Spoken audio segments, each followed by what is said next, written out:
د شپې وي او که سهار خوب نه راځي. په سترګو کې خار وي څه به خوب که، چې په زړه یې غم د یار وي څه به خوب. بله پوښتنه دا ده چې زما د سر او د باڼه ویښته به ډېر تویېږي، کوم داسې عمل زه شروع کړم؟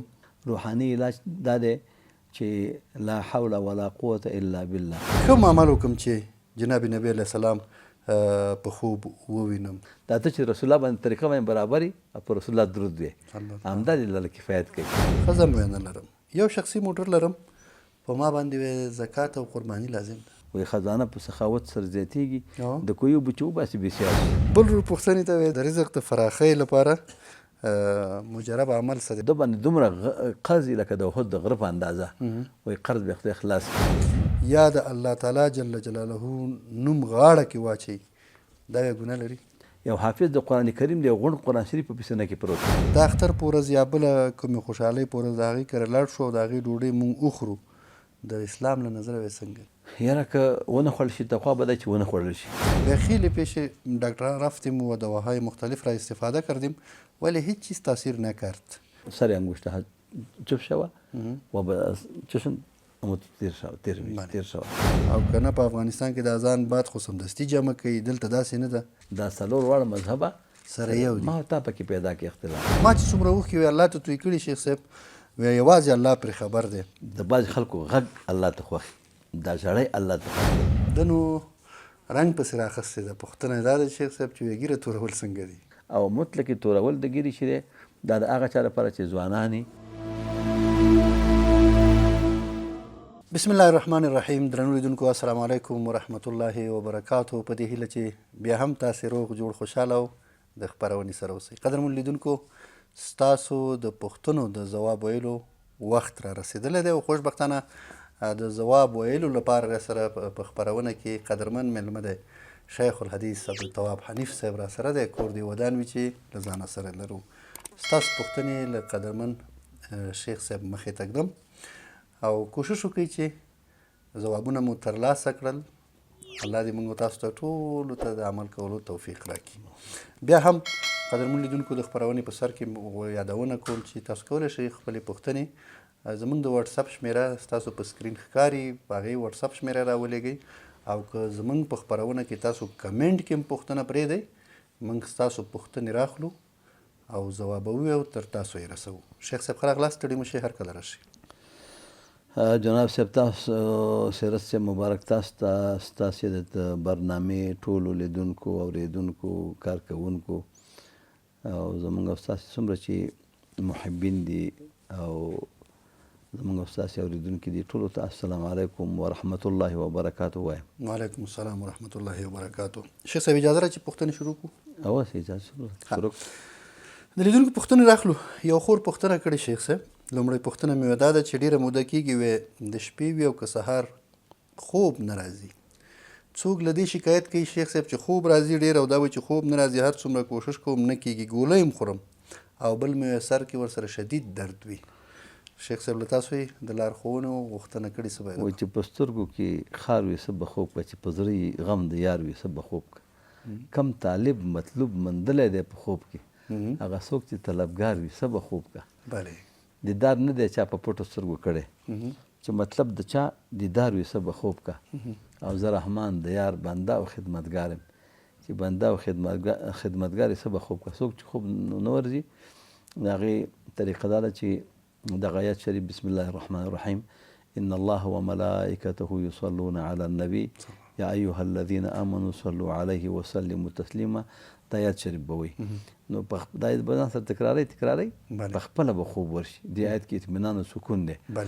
او که دا نشي ویلی نو بیا خو درود شریف په رسول الله مبارک دی وایي اللهم صل علی محمد وعلى آل محمد كما صليت على إبراهيم وعلى آل إبراهيم إنك حميد مجيد. دا درود ځان سره وایي په خپله به دته ناڅاپه خوب ورغلی او ده به یې په ځان به خبر نه وي. ډېر ښه. بله پوښتنه دا ده چې زما د سر او د باڼه ویښته به ډېر تویېږي، کوم داسې عمل زه شروع کړم تر څو صحت پیدا کړم؟ جناب سیرت صاحب دا باڼه چې تویېږي او یا د سر ویښتان تویېږي ښه، د دې دوه علاج دی. یو یې روحاني علاج دی، یو یې جسماني علاج دی. روحاني علاج دا دی چې لا حول ولا قوة الا بالله، لا حول ولا قوة الا بالله العلي العظیم ورسره کوي. او که صرف لا حول ولا قوة الا بالله وي په هغې د اوبه دمه هغه دې څکي. څو دفعې دې ووایي؟ ځکه پیغمبر 100 دفعې ځکه نبي علیه السلام مبارک فرمایي لا حول ولا قوة الا بالله دواء ل99 داء ادناها الهم او كما قال. لا حول ولا قوة الا بالله دا د یو کم سلو مرضونو دوا ده. ادنا هغه تشویش ته سره سوچ فکر کوي کنه نو چې رسول الله یو کم سل مرضونه یاد کړي دي په دې کې دا یو مرض راځي نو دا اوبه په دمه څکي وي. یو چې د جسمانی علاج دی هغه خو د لپاره د یو مرض دی هغه ته لیکوریا ویل کی په طب کې طب یوناني کې. کله کله د زنانو نه دا زنانه ول سپینه شاوي یو سپین مرض دی هغه زنانه لري. دا چې کوم زنانه ولري دا هغه د سر اختان وزي یو غاښونه بیخي په خوله کې نه پاتې کېږي په ځوانۍ کې ښځه زړه شي په سپوږو کې نس کې درد راځي په ملا کې درد راځي پوه نه شئ. دا ټول بدن نه دی ورځ پر وچېږي بدن یې کمزوری کېږي ضعیفه کېږي لکه لته چې وینځي ټوټه داسې تاوه کې داسې کېږي بدن یې. نو د هغې دپاره خپله دوا ده په یوناني طب کې مرکبات هم شته دی مفردات هم شته دی. مرکباتو کې لکه مثلا شربت خاتوني ورته وایي هغه وڅکي که نه یا سپارې پاک پوډر یو پوډر دی خرڅېږي که نه نو هغه چې چا باندې پیدا کولی شي دې ځان څوک ورته نو هغه ځان ته واخلي او هغه ته د انتقال کړي او د معدې شربت یې حتما ورسره خوري. راځو د بدري ورور پوښتنې ته. د زابل ولایت څخه پوښتنه رالیږلې دا وایي چې ډېر کوشش کوم چې رسول الله صلی الله علیه وسلم په خوب کې وګورم خو نه وینم. کوم عمل وکړم چې جناب نبی علیه السلام په خوب ووینم سره د دې چې زه په سنتو عمل کوم او ډېر درود شریف هم وایم؟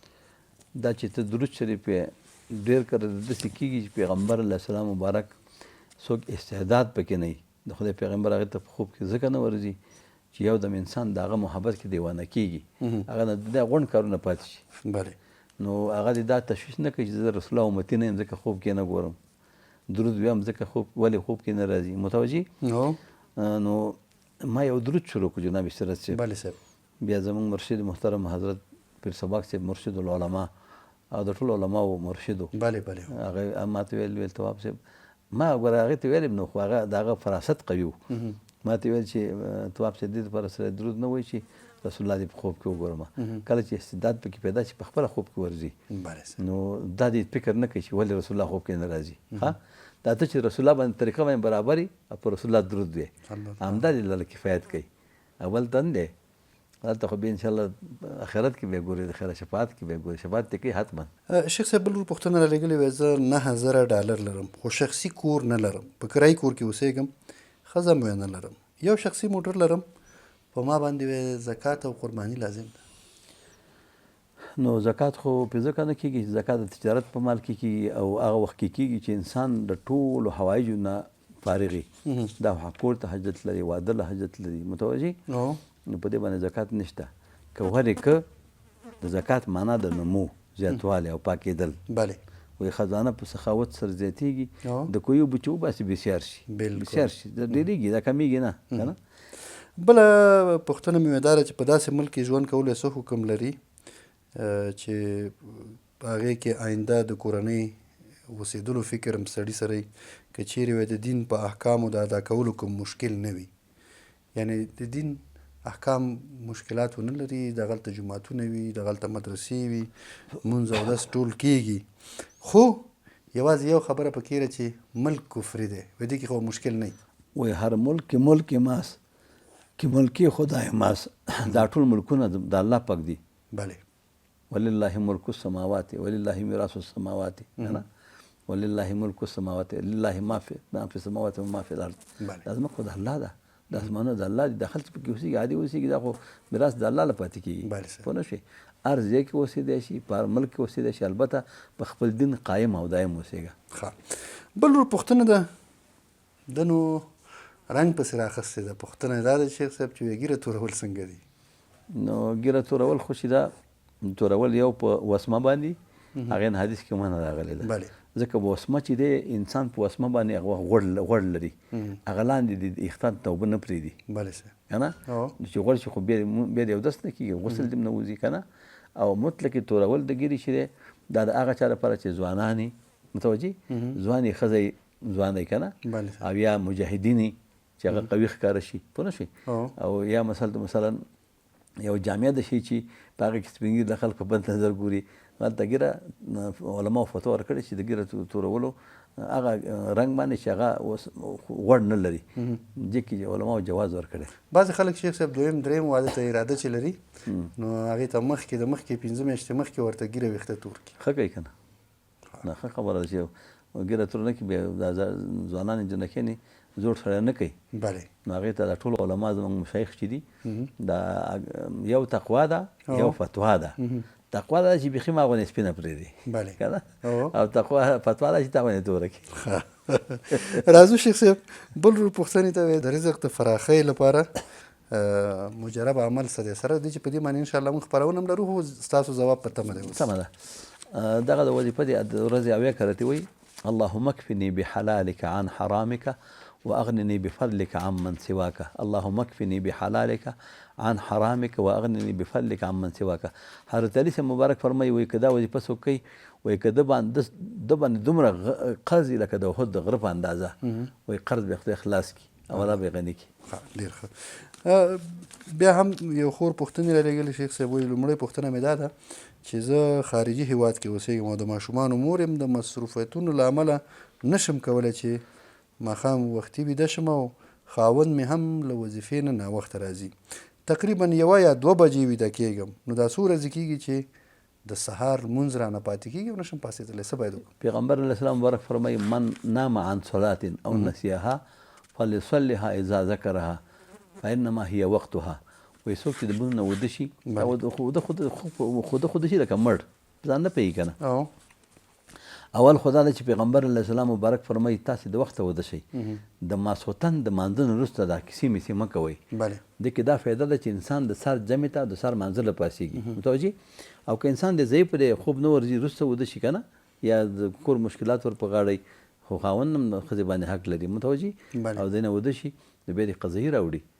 پیغمبر علیه السلام فرمایي څوک چې د مانځه نه وده شو نیت نه هیر شو نو چې کله ور یاد شو همدا فورا دې وکړي همدا یې وخت دی. ښه.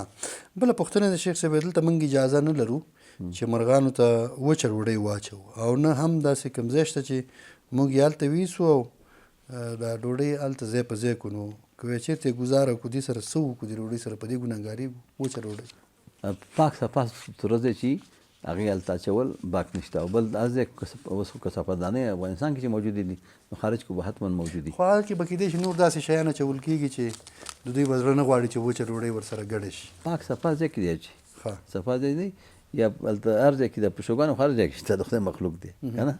او دا هلته هغه پشوګان ته دی چې یا د بام په سر د بام په سر دی کېدای شي ځای به نه وي ځکه دوی هلته بام دا دغه سیرت مبارکه دا تعمیرونه موږ تاسو لیدلي خارج ته موږ تللي دا د بامونو په سرونو نه د پاس د بام په سر چې وخیږي دلته دغه دی که نه لیفټ دی په لیفټ کې چې وخیږي بام په سر باندې د هر قصر په سر باندې د بامونه وي دا خلوله جامې لمر ته غوړوي نو هلته چې یو ځای کې اچوي دا مرغان د خدای راځي دا یو بهترین صدقه هم ده مرغان هم خوري که نه او صدقه هم ده او صدقه جاریه هم ده نو ځکه دا د یو پاک ځای کې دی چې بله پوښتنه بیا که یو سړی کافي پیسې ونه لري چې موټر په نغدو پیسو واخلي او د کار لپاره په قسطونو باندې موټر واخلي او د الله سره واده وکړي چې زه به ډېر کوشش کوم چې ژر تر ژره دا پیسې خلاصې کړم او له دې سوده ځان خلاص کړم نو آیا دا سړی به ګناهګار دی چې له ډېرې مجبورۍ دا کار کړی یعنې بله لار نه لري او دلته که موږ موټر په لږو پیسو واخلو بیا نشو کولی چې په هغې کې سورلي ویسو ځکه بیا سورلي نه ځي نو باید قیمتي موټر واخلو په قسطونو خو په خارجي هیوادونو کې شیخ صاحب د قسطونو سیستم داسې دی چې اکثریت سود دی ارزانه په نغدو اخلو بیا په هغې کې سورلي نه ځي او که قیمتي اخلو هغې کې سود راځي نو موږ مجبوري څه باید وکړو نو یو ضروریات دي یو خواهشات دي موږ او تاسې باید د دین مقابل کې هغه خواهشات پرېږدو بله لږې پیسې وګټه حلالې وګټه دې کې الله برکته شي او که ډېرې پیسې او ته پرې معذب کېږي عذاب درکول کېږي که نه او طلب کې تکلیف یې آینده کې نو هغه څه کوې دا دنیا خو ډېره کمه دنیا ده که نه دنیا کمه ده دا فاني ده دا ختمیږي نو دومره ضرورت پې خپل پوره کوه او خواهشاتو نه تېر شه. بلې خور پوښتنه کړې شیخ صاحب لومړی پوښتنه وی که چېرته یو نفر آیات کرسي یا د الله تعالی جل جلاله نوم غاړه کې واچوي دا یې ګناه لري؟ دې کې زه حدیث پیش کوم. مهرباني صاحب. بسم الله الرحمن الرحيم. وعن عمرو بن شعيب عن أبيه عن جده أن رسول الله صلى الله عليه وسلم قال إذا فزع أحدكم في النوم فليقل عند نومه أعوذ بكلمات الله التامات من شر ما خلق ومن عذابه وعقابه ومن شر عباده ومن حمزات الشياطين وأن يحضرون. وكان عمرو رضي الله تعالى عنه يعلمهن من بلغ من صبيانه ومن لم يبلغ كتبوه في سكن أي في كاغذ ثم علقه في عنقه. رواه أبو داود وقال هذا حديث حسن. حضرت عمرو بن شعيب روایت کې د خپل پلان خپل نکنه هغه وی چې پیغمبر علیه السلام مبارک فرمایل څوک چې ستاسو نه په خوب کې ډارېږي یریږي خوب کې دا کلمات د خوب په وخت کې وی اعوذ بکلمات الله التامة من شر ما خلق ومن عذابه وعقابه ومن شر عباده ومن حمزات الشياطين ان يحضرون. دا کلمات دی وی بیا خوب کې ډارېږي نه. او عمر صاحب چې خپل صحابي دی هغه چې کوم ماشومان به بالغان بو هغه ته به دا وظیفه ښودله چې دا په یاد یاده کړي په یادوله به ورته او څوک چې بالغ نه و په خپله به په کاغذ کې ولیکله او په غاړه کې به ورته واچوله که نه. نو دا هغه چا لپاره دلیل دی چې تعویض په غاړه کې چې البته د تعویض دپاره دا ضرور ده چې تعویض کې د حدیثو کلمات دي که نه یا د قرآن کلمه پکې هغه پلاستیک کتاب کې او بیا د پلاستیک نه وروسته په چرم کې پوخ کړي که بیا په غاړه کې واچي بیا ځکه باک نشته که د انسان تشناب ته د انسان جنوب کېږي متوجه دا د شي لکه د انسان یو حافظ د قرآن یو حافظ د قرآن کریم دی غوڼ قرآن شریف په سینه کې پروت دی یا که نه دی هغه جنوب کېږي تشناب ته ځي که نه ځي یا موږ تاسو سره دا موبایل دي په دې کې غوڼ قرآن شریف شته که نشته غونډه مکتبه یې شامله 2 لکه 2.5 لکه 3 لکه کتابونه پکې او موږ په جیب کې اچولي تشناب سره ځو دا د شي چې کله په پلاستیک کتاب شي او چرم کې پوښل شي تفسیر قرطبي لیکلي هېڅ باقي نشته مشکل نشته. دویمه پوښتنه دا وی که چیرې یو نفر خپل دوست ته د زړه حال ووایي مثلا ما سره مې خاوند خواښې خسر یا مور او پلار مې پر ما ظلم کوي دا غیبت کې راځي؟ خود غیبت کې راځي د غیبت کې خود راځي د غیبت نه کوي بلکې. درېیمه پوښتنه دا ده شیخ صاحب مونږ قرباني کوله او 4 نفر پکې شریک وو 2 نفر افغانستان کې وو او 2 نفر دلته وو په خارج کې او په افغانستان کې اختر مونځ شوی او خو دلته جمع نه وه شوې نو دغه قرباني بیا زموږ شوې ده هلته سبا راختلی او دلته د اختر مونځ شوی د هغو قرباني کېږي خو چې سبا د دې ورځې راختلی د اختر د ورځې سبا راختلی که سبا نه راختلی بیا د هغوی قرباني نه کېږي. پیغمبر علیه السلام وایي څوک چې د اختر د مانځه نه مخکې قرباني وکړي نو هغه دا د غوښې قرباني غوښې دپاره یې وکړه یعنې قرباني نه شوه. بلې خور پوښتنه کړې شیخ صاحب سوره واقعه په کوم وخت کې لوستل ضروري دي د رزق او روزۍ زیاتوالي لپاره او که د دې تر څنګ یو بل صورت هم وي؟ سورت واقعه خو چې ده پیغمبر علیه السلام فرمایي الواقعة امان من الفقر سورت واقعه د فقر نه امان دی. عبدالله بن مسعود رضی الله عنه مبارک چې و د هغه ټولې دا لورګانې ډېرې وي لورګانې وي متوجه لورګانې وي سیرت صاحب دا مچان د شی دی مچان نه دي ګرمۍ کې او دا مچان د شی دی چې قرآن شریف کې الله ذکر کړی که نه وایي یسلبهم الذباب شیئا لا یستنقذوه دا هو الطالب والمطلوب د دې مچ ذکر قرآن شریف کې راغلی دی نو ما ته باندې کې ګرځي خو په افغانستان دی زموږ خپرونې ته راغلی دا هم د الله یو مخلوق دی یو الله مخلوق دی دا اوس دا مچ دی د شي یو متکبره بادشاه دی لاړ شي دی په دې پوزې سر باندې کښېني داسې ده هغه چې دی بچیان افغانستان کې ډېر دي او نن نه پوهېږم چې د ملګرو د وانده شي لکه څنګه چې دا مچان ډېر شوي خو به هر حال د مچانو به باک نه کوو دا دې ګرځي را ګرځي خپل کار به کوي صحیح ده. او دا یو مواد ډاکټران صاحبان وایي دا داسې یو مواد دي چې دا نه وي یو انسان له قسمه قسم مرضونه پیدا کېږي اگر چې ظاهر کې خلکو ته بد ښکاري خو دې کې ډېرې فایدې دي همداسې ده. پوښتنه څنګه وه؟ نو د سورې واقعه وې یوازې واقعه د ماښام د مانځه نه وروسته ماخوستن مانځه پورې دی وایي خو که چېرته صلات اوابینو کې ووایي اوابین هغه مونځ ته وایي چې 6 رکعته کېږي د سنتو نه وروسته 6 رکعته نو که 2 رکعتو کې نیمه یو رکعت کوي نیمه بل رکعت کې وایي دی باندې پابندي کوي نو رزق به بیخي ډېر شي متوجي. نو د رزق د پراخۍ دپاره دا یو سبب دی. او بل دا آیات شریف بسم الله الرحمن الرحیم ومن یتق الله یجعل له مخرجا ويرزقه من حيث لا يحتسب ومن يتوكل على الله فهو حسبه ان الله بالغ امره قد جعل الله لكل شيء قدرا. دا سنت چې وکړي د سهار سنت او فرض لا کړي نه یو څلوېښت کرته دی وایي اوله وخت د درود شریف وایي الله به رزق بیخي بې حسابه رزق ورکړي. سبحان الله. یو بله ورور پوښتنه کړې له اروپا څخه وایي دا وایي چې یو چا سره مې تلیفون د لارې رابطه پیدا شوې ده، البته زنانه سره، زه هم د هغې خوښېږم او هغه هم زما خوښه ده او زما فامیل هم رضا دی، خو د هغې فامیل نه رضا کېږي، څه وکړم؟ هغه ته به زه وظیفه وښیم، وظیفه دې کوي مشکل به حل شي د خیر سره. هر کله چې د ماخوستن مونځ نه وروسته شپه شي که نه، شپه کې تیارۍ چې راسي، یو شپه کې تیارۍ، یو د کوټې ګروپ ګل کړي او په ځان د څادر واچي، 3 تیارې شوې، یوه د شپې تیاره شوه، یوه د ګوتاک تیاره شوه، یوه د خپل څادر تیاره شوه. دا قرآن شریف کې ظلمات ثلاث راغلي که نه، 3 تیارې. یونس علیه السلام چې دعا کوله 3 تیارو کې و، غږ کې چې لا اله الا انت سبحانک انی کنت من الظالمین. 11 کرت د اول درود شریف وایي، ځان یې په دې 3 تیارو کې پټ کړي. 11 کرت د درود شریف رسول الله مبارک وایي، بیا د 314 پیرې دا وظیفه وکړي چې لا اله الا انت سبحانک انی کنت من الظالمین، لا اله الا انت سبحانک انی کنت من الظالمین. 314 پیرې چې پوره شي، ورپسې به بیا درود شریف 11 ځل وایي، بیا به الله نه دعا وغواړي چې خدای دا مشکل مې حل کړي، دا مشکل مې حل کړي. دا وظیفه د 3 میاشتې وکړي، هغې پلار هم راضي کېږي، د هغې مور هم راضي کېږي، ټول خاندان یې راضي کېږي. ځکه رسول الله مبارک وایي قسم خوري چې چا په دې دعا کړې حتما یې الله دعا قبلوي، دا به یې قبوله کړي، خدای به دواړه سره په نکاح صحیح شرعي محمدي باندې سره یوځای کړي. مننه.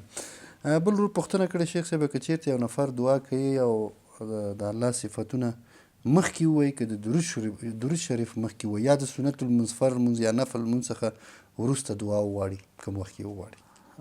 دعا خو داسې ده چې قرآن شریف کې الله پاک فرمایي چې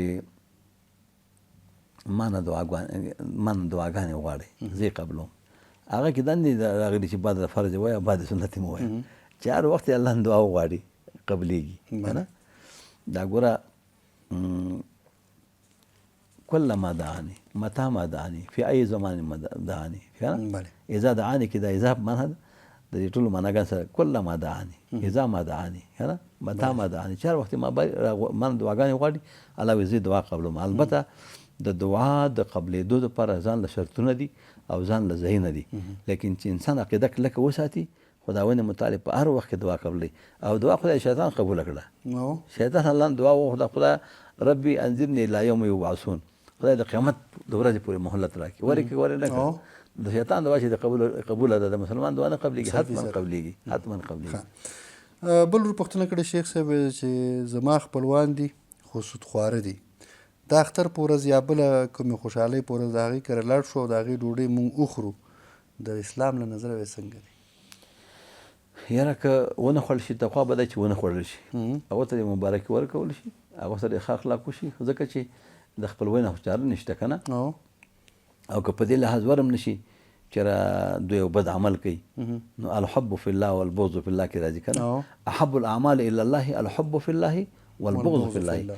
بهترین اعمال الله ته د الله د رضا لپاره محبت هم کول دي او د الله د رضا لپاره بغض هم کول دي. نو په دې خاطر چې اوس ته پټي باندې ورسره جنګ کې، هلته ورسره بیا خبرې نه کوې، همداسې په ماشوم سره جنګ راشي بیا ورسره خبرې نه کوې، د خدای مخالفت چې کوي بیا ولې ورسره دوستي کوې، د خلکو سره بیخي دوستي پکار نه ده. بله پوښتنه دا وایي 3 میاشتې مخکې موږ 4 نفره تللي وو عمرې ته شیخ صاحب، هلته مو هغه ټول مراسم په اوله ورځ وکړل، سبا د عمرې لپاره بیا لاړو، ټول مراسم مو بیا وکړل، او کله چې یو صفا مروه څخه وتلو دلته موږ یو بل څخه ورک شولو، دا 4 کسه، خو دوی تللي ول خپلو اطاقونو ته، خو ویښتان یې کټ کړي نه وو. بیا هلته حمام ته لاړل او قیچي واخیسته او لږ لږ ویښتان یې کم کړه. وایي اوس دلته دوی باندې څه شته که نه؟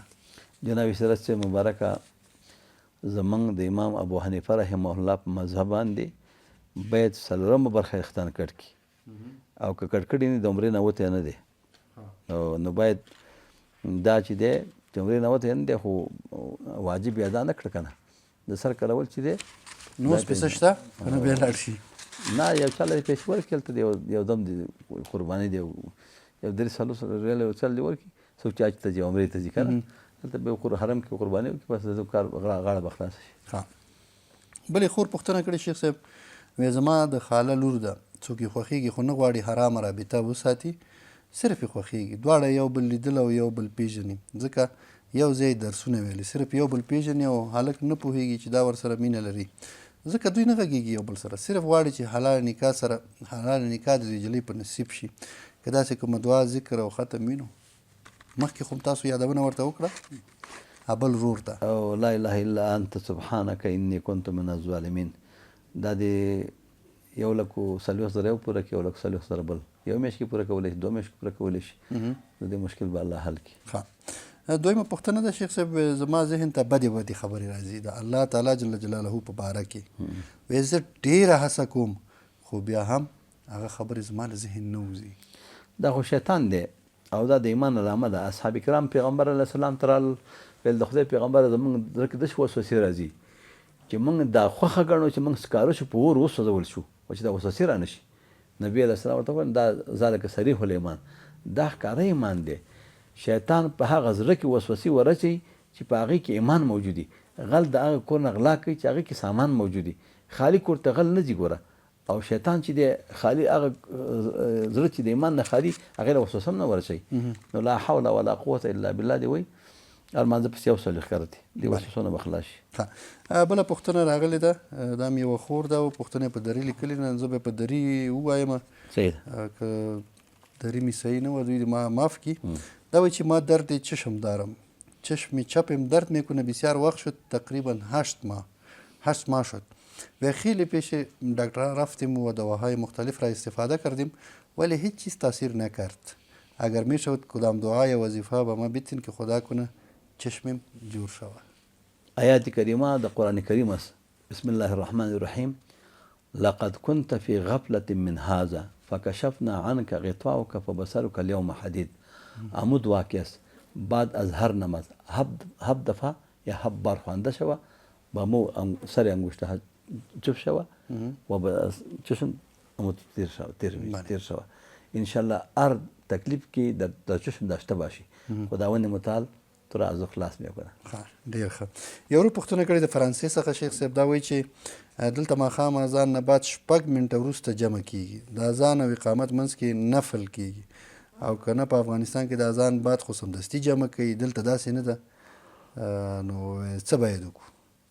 نو هغو زموږ د امام صاحب مذهب کې د ماښام نه وروسته مونځ نشته نفلي یعنې د ماښام د مانځه نه مخکې نفل نشته متوجه.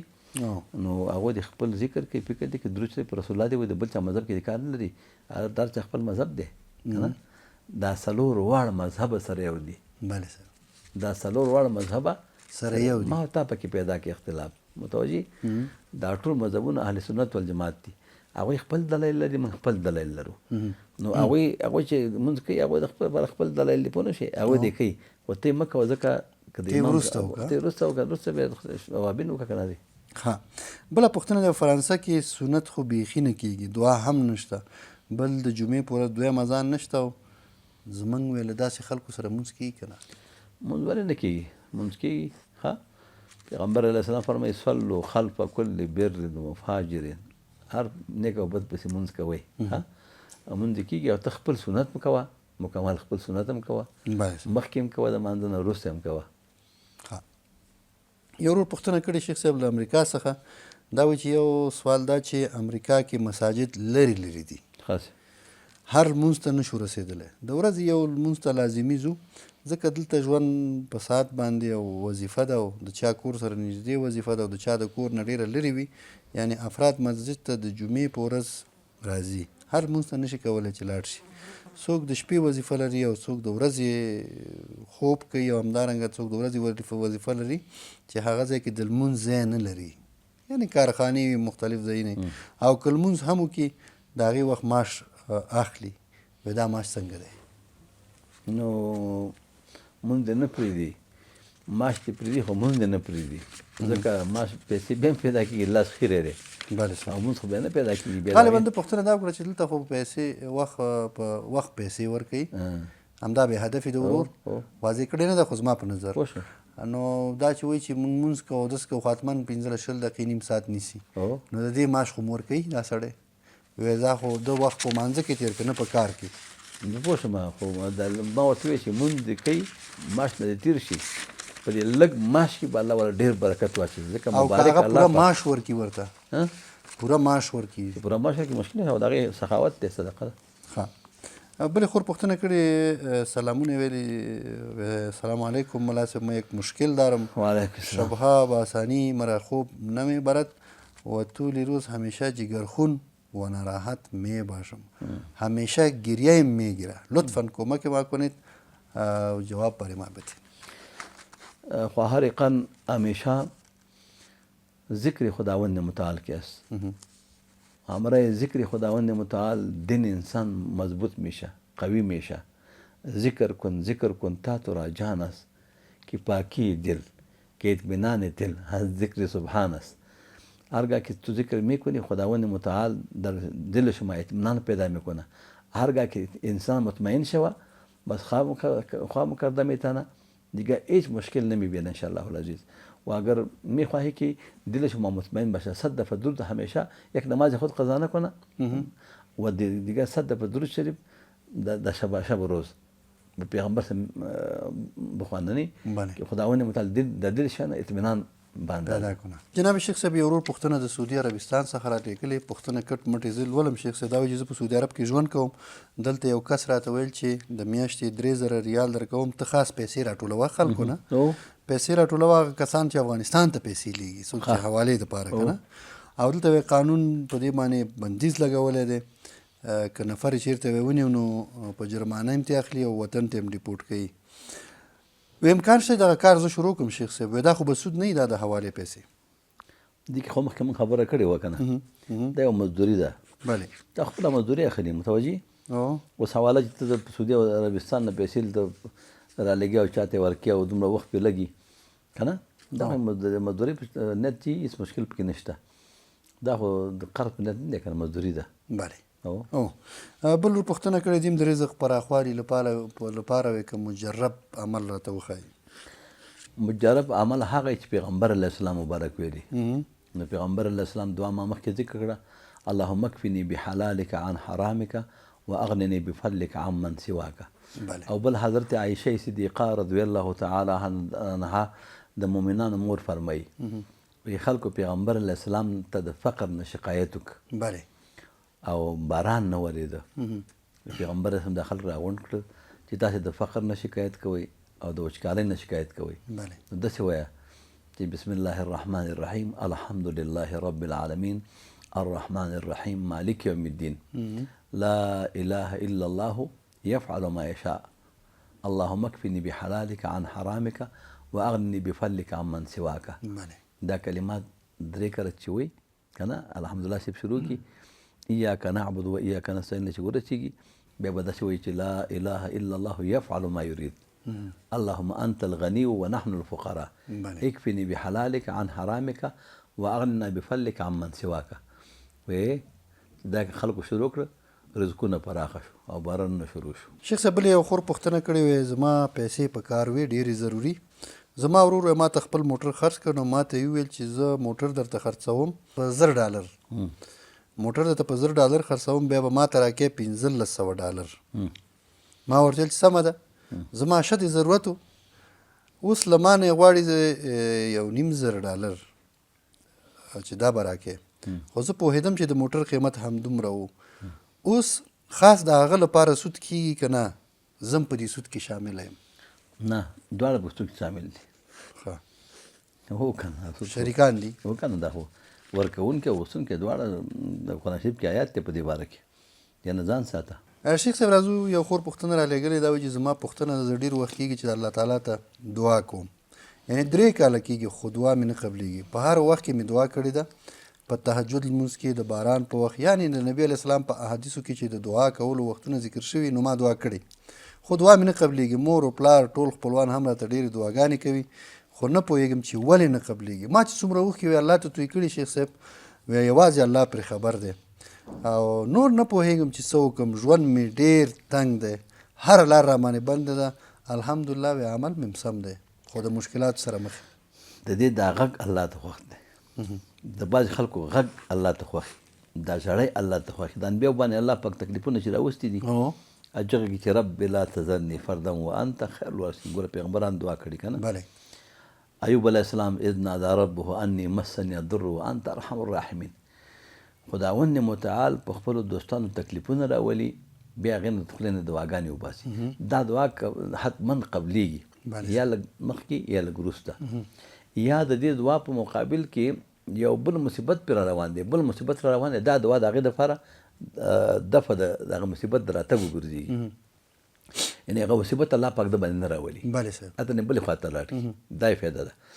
یا حدیث کې راځي وایي دا دعاګانې چې چا کړي قبلیږي نه، وایي قیامت کې الله جمع کوي جمع کوي جمع کوي اجرونه یې هلته چې ورکړي. وایي انسان به وایي چې کاش کې په دنیا کې زما یوه دعا هم نه وي قبوله شوې، خو چې دا اجر یې مال دلته راکول شوی وی په دې همیشه ژوند کې که نه. نه چې ورخطا کېږي نه، دعاګانې غواړه د الله نه. فدعوني استجب لکم. الله وایي ما نه دعاګانې غواړئ زه یې قبلومه. تاسو خو ورته کومه خاصه طریقه نه ښیوئ؟ نو خاص طریقه خو دا ده چې دعا چې کوي، یو خو پیغمبر علیه السلام ته صحابي راغی، هغې هم دا شکایت وکړه چې زه ما له دعا تاسې ما ته ووایه چې پیغمبر علیه السلام ته ویل چې ما له داسې دعا وکړه چې زه مستجاب الدعوات چې دعا مې قبوله شي. بله نبی علیه السلام ورته وفرمیل آتی مطعمک کن مستجاب الدعوات. ته د خپل خوراک دې پاک کا، بله خوراک دې پاک کا، بیا به مستجاب الدعوات شي که نه. بله نو هره دعا چې وی درود شریف ته نه مخکې وروسته وایه حتما قبلیږي انشاءالله العزیز. بله پوښتنه د شیخ صاحب امیر رحمان ورور پوښتنه کړې له کندوز څخه، وی استغفار څو ځلې په تسبو باندې ویل بهتر دي؟ 314 700 که زر کرته؟ چې څومره ډېر وي هغومره ډېر بهتر دي. ښه. ثاقب شینواري پوښتنه کړې ده، وی څنګه کولی شو په خپلو عباداتو کې خشوع او عاجزي پیدا کړو، مخصوصا په لمانځه کې؟ کار کله چې د انسان د مانځه ترجمه یاده کړي که نه، او هغې له فکر کوي، د انسان په مانځه کې خپله خشوع او خضوع راځي ځکه الله ته متوجه شي. بله. بله پوښتنه دا وی څنګه ځان له بدنظرۍ وساتو، د دې ګناه وی زیانونه څه دي؟ بدنظرۍ ښه چې یعنې بل څوک د نظر ونه وایي بس. نو همدغه یې لیکلي نه پوهېږم او چې دې ګناه نه څنګه ځان وساتم، یعنې زما نظر لګي چې څنګه مې نظر دا ګناه ده که نه، بله چې بل باندې نظر لګي. چې هر کله ستا په چا باندې زړه خوږ شو فورا درود پر رسول الله السلام ووایه چې اللهم صل علی محمد وعلى آل محمد که نه. ستا دا نظر بد منځه ځي، نظر دی ختما ختمیږي. درود شریف پر رسول الله دی وایي. بلې خور پوښتنه کړې شیخ صاحب، وی ما د الله جل جلاله د 9 نوي نومونو ختم کړی دی، هره ورځ یو نوم 1000 وارې مې ویلی، وی دا ختم څنګه دی؟ ډېر ښایسته دی، ډېر بهترین دی. د الله نومونه څومره چې وی نو الله پاک به ستا اجر ډېر درکوي. بله پوښتنه دا وی چې اول زنانه اودس وکړي او بیا وروسته په نوکانو رنګین اخون ووهي، وی دې سره لمونځ څنګه دی؟ رنګین اخون که چېرته دا نوکانو ته اوبه رسول، دا د فقه شریف مسله ده، که رنګین اخون داسې چې لاندې نوک ته اوبه نه رسېږي، متوجې اودس خو یې کړی دا مونځ خو یې کېږي، او بل مونځ خو بیا نه کېږي، بل مونځ خو یې نه کېږي ځکه بل مونځ کې خو بیا که بیا اودس مات شو بل اودس یې وکړو یعنې نه کېږي اودس؟ خو نه کېږي اودس ځکه نه کېږي چې هلته لاندې نوک ته اوبه نه رسي. د دې بله پوښتنه دا وی د لا اله الا انت سبحانک انی کنت من الظالمین، د دې ختم وی څنګه دی؟ وی ما 3 میاشتې کړی. بهترین ختم دی، یا به خدای پاک هغه تا د چې کوم مطلب دپاره ختم نیولی هغه مطلب دې حتما الله درکوي، او یا د هغې نه ښه شی درکوي. ښه. د دې بله پوښتنه دا ده شیخ صاحب، نارینه خو په سجده کې څنګلې جګې نیسي او ښځې د ځمکې سره لګوي، چې دا سجده د ښځو سمه ده که نه؟ که د نارینه و ښځې باید سجده څنګه وکړي او نارینه باید څنګه وکړي؟ فقها زمونږ د دین چې دی مجتهدینو هغوی طریقه دا ښودله چې نارینه دې لاسونه جګ نیسي او ښځې د لاسونه ځان، ځکه ښځه ستر دی، ښځې د لاسونه نه دي ټول ځان دې غونډ رانیسي، داسې به یې کوي. نارینه غوندې به ښځه سجده نه کوي چې پراخه کښېني که نه، ښځه به راټوله کښېني. ښه. بله پوښتنه دا ده شیخ صاحب، وایي زه چې کله اودس کوم خپل ټیکری مې لرې کوم، ځکه زه وایم چې دا بالمازه نه شي، او دا اودس مې کېږي که نه؟ ولې نه کېږي؟ ښه. بله پوښتنه دا ده چې داسې دعاګانې راته وښایه چې په تسبو کې ووایم. دعاګانې بله صاحب. چې تسبو کې دعاګانې راشي د هره دعا چې ده رب لا تذرني فردا وانت خیر الوارثین صحیح ده او ښه دعا چې ده الحمدلله شریف ده الحمدلله رب العالمین کنه الرحمن الرحیم مالک یوم الدین ایاک نعبد و ایاک نستعین اهدنا الصراط المستقیم صراط الذین انعمت علیهم غیر المغضوب علیهم ولا الضالین امین. دا د سهار سنتو او د فرضو منځ کې یو څلوېښت ګشتې وایي تسبیح د یاړئ د تسبیح دعا ده که نه. بله پوښتنه وایي د ویښتانو رنګ کول ګناه لري که نه؟ د ویښتانو رنګ کول خو مخکې مونږ بحث وکړه که نه که چېرته په وسمه باندې وسمه بله او دا د ښځو لپاره بیا بېل حکم دی. د ښځو د بېخونه یختان ته دا یختان بېخونه نه دي بله د یختانو بېخون ته که د ښځو اوبه ورسېږي نو بیا باقي نشته ځکه د ښځې حکم د سړي نه جدا دی او ښځه هم د سړي نه جدا دی. ښځه بېل شی دی سړی بېل شی دی. ښځه ګوره امامت نشي کولی اذان نشي کولی ځان ته سفر نشي کولی متوجي دارنګې باچوي نه شریعت کې نشي کولی که نه یو خو جمهوریت دی شریعت دی شریعت کې نشي کولی که نه. ښځه چې ده هغه ګوره مستفرشه ده. ښځه الله پاک د ښځې احکام بیل ذکر کړي په قرآن کریم کې د سړي بیل ذکر کړي د ښځې حکم دا یختانو کې هم بیل دی. یختان ښځه لاندې کې بېخون ته چې اوبه ورسېږي هلته که اوبه نه رسېږي هسې لوند لاس په تېر کړي هم باقي نشته. بله پوښتنه د ډاکټر صاحب نور احمد ده. د پوښتنه کړې چې پوښتنه مې دا چې دلته په سویډن کې د ماښام اذان په 9 بجې 45 دقیقې کېږي او د ماخوستن اذان د شپې 11 بجې او 45 کېږي. په یوټیوب کې یو مولوي صاحب ویل چې کله خو هوا تیاره شي ماخوستن وخت داخلېږي او د ماخوستن لمونځ کولی شي چې ویې کوي. اوس زه نه پوهېږم چې اذان ته منتظر پاتې شم او یا چې کله هوا تیاره شول لمونځ وکړم. د هر ځای خپل وخت او په هر ځای کې خپل علما وي. د هماغې د وخت د علماو او د هغې د علماو نه دې پوښتنه وکړي دا جواب به هماغه ورکړي. یعنې د سویډن علماو خو معلومه خبره ده چې لکه د ورور د خبرې معلومیږي چې هغوی اذان ټیم ټاکلی ټاکلی خو وخت داخل نه دی خو بل چې وخت داخل شي بیا اذان کوي. بل چا ویلی دی چې تورتم شو بس ماخوستن لمونځ کوو. نه دا تورتم دا خو د هغوی خپله عقیده ده. دا اوس موږ تاسو اوس ښه تورتم شي چې وخت داخل شوی نه وي موږ تاسو لمونځ کولی شو. نه کتاب موقوته قرآن شریف کې راغلی بله که نه ان الصلاة كانت على المؤمنین کتابا موقوته. الله پاک وایي ما د هر مانځه دپاره بیل وخت مقرر کړی بیل وخت راکړی. د سهار دپاره مانځه دپاره بیل وخت دی د ماسپښین بیل د مازدیګر بیل د ماښام بیل د ماخوستن بیل چې وخت داخل شوی نه لمونځ دې نه کېږي. بله پوښتنه ده چې ماته د قرآن کریم اخري ځینې واړه سورتونه مې یاد دي خو چې لمونځ کوم په ټولو رکعتونو کې یوازې سوره اخلاص وایم. هغه د دې لپاره وایم چې ماته ټول سورتونه خوښ دي خو سورت اخلاص ترجمه مې زیاته خوښه ده ځکه په هر رکعت کې د سوره اخلاص لوستل راته خوند راکوي. وایي دا خو څه مشکل نه لري. دا یو صحابي باندې یو چا اعتراض وکړ چې تا سورت اخلاص په هر مانځه کې سورت اخلاص وی بیا هغې پیغمبر علیه السلام ته ویلي چې دغه صحابي په هر مانځه کې سورت اخلاص وی هغې د خدای پیغمبر راوغوښته وایي سورت اخلاص ته هر مانځه کې ولې وی هر رکعت کې وی که نه هغې ویل دې سره زه مینه لرمه هغه ویل ستا مینه د سورت اخلاص سره دا به تا جنت ته داخل کړي ځکه دې کې توحید د الله پاک دی. بله پوښتنه ده دوه سجدو منځ کې رب اغفر لی وایم وایي دا څنګه دی؟ رب اغفر لی ورحمني واهدني وعافني وارزقني هیڅ مشکل دی کې نشته وایه. بله پوښتنه ده برادر محترم من یک سوال داشتم از کشور لندن. سوال ما این است که ما در یک شرکت به نام اوبر است که دریوری میکنیم. مردم از رستوران‌های مختلف غذا فرمایش میتن. بعض ما آنها را برایشان انتقال میدهم چون کشور کفری هست آنها ذبح اسلامی ندارد. شاید در غذاهایشان گوشت خوک هم وجود داشته باشد اما دقیق نمیدانیم که در کدام غذا هست انتقالشان نکنم. شرابشان معلوم میشه از انتقال شراب خودداری میکنیم شیخ صاحب اما در غذاهایشان نمیشه. آیا این برای ما جواز داره کار کنیم یا خیر؟ چرا جواز نداره؟ شما یک مزدور هستی مزدوری میکنی برای شما معلومات هم نیست که با شراب که برای شما معلومات نمیبری اما گوشهایی که برای شما معلوم نیست تو گناهگار دو بارا نیستی تو گناهگار نیستی مزدوری خود را انجام بدی.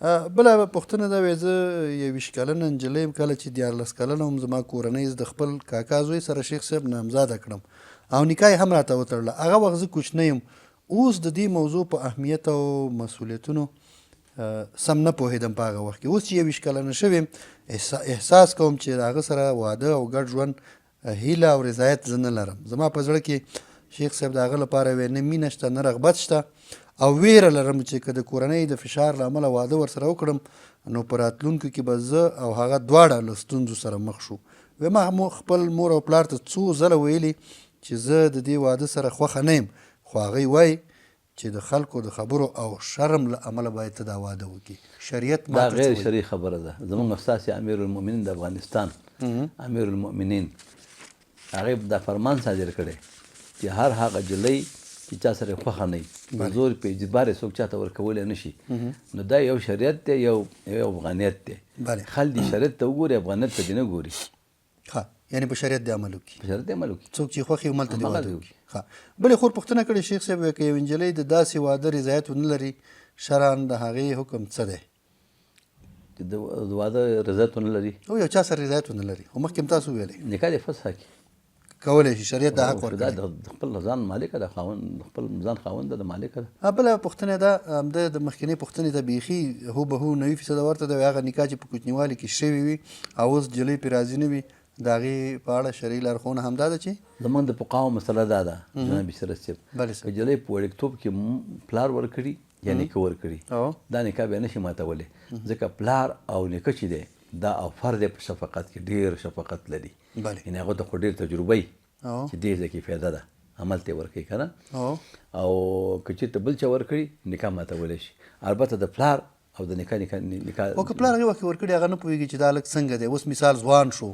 خدای ناخواسته بدعملی بېکاری اخلاق یې ښه نه وي بیا هم نشي ماتولی بیا خو پلار هم په دې خبره خوشحاله چې ماته شي راځو بله پوښتنې ته دې ویل چې ما ستاسو یو خپرونه ولیدله شیخ صاحب د دې ځواب ته خو مخکې پوښتنې پاتې ده زه په دې حالت کې څه وکړم چې د الله تعالی رضا هم پکې وي او د چا حق هم ضایع نه شي کولی شي بیرته راته جواب راکړئ نو جواب خو تاسو ورته وفرمایئ شیخ صاحب بله پوښتنه ده ما ستاسو یو خپرونه ولیدله که چېرته یو سړی ډېر پرهیزګار وي خو مور او پلار یا یوازې پلار ورنه خفه وي الله یې عبادتونه قبلوي عبادت خو بیل شی دی خو د پلار خفګان بیل شي د پلار باید خوشحاله کړي ځکه د الله د حق نه وروسته د مور پلار حق دی مور پلار باید راضي کړي अब عبادت یې قبلېږي بعد خو الله پاک والا قبلوي خو مور پلار ځکه راضي کړي باید چې مور پلار سره ونه بخي دا کیسه د حدیث دی که نه نو الله پاک یې نه بخي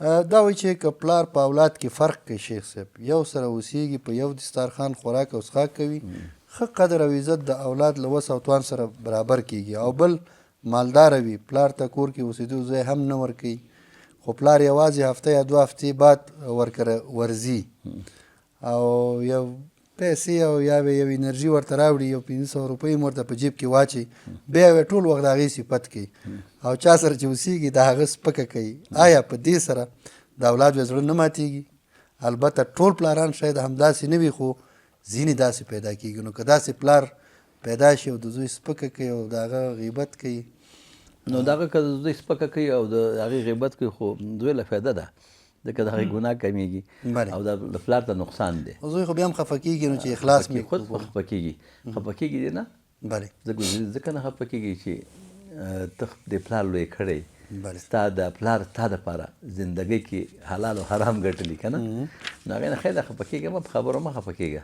خبرو له اهمیت مه ورکوه مننه شیخ صاحب دا چې د لیدونکو د پوښتنې پای ته ورسېدلې نو موږ خپرونه پای ته رسوو شیخ صاحب له تاسو مننه کور مو ودان خوشحاله او کامیاب اوسئ ګرانو لیدونکو له تاسو هم مننه چې تر دې دمه راسره وئ تر بیا چې ستاسو په درانه خدمت کې حاضرېږو خو بیا هم تاسو کولی شئ قدرمن لیدونکو چې خپلې پوښتنې موږ ته د واتساپ شمېره ستاسو په سکرین باندې ښکاري کولی شئ هر څومره پوښتنې وي تاسو کولی شئ چې راویلېږئ او موږ به یې په ورین تندي ستاسو پوښتنې له قدرمنو علما کرامو سره چې هغوی هم په ورین تندي ستاسو پوښتنو ته حاضر دي له دوی سره شریکوو ځواب به یې تر تاسو در رسوو تر بیا د خدای په امان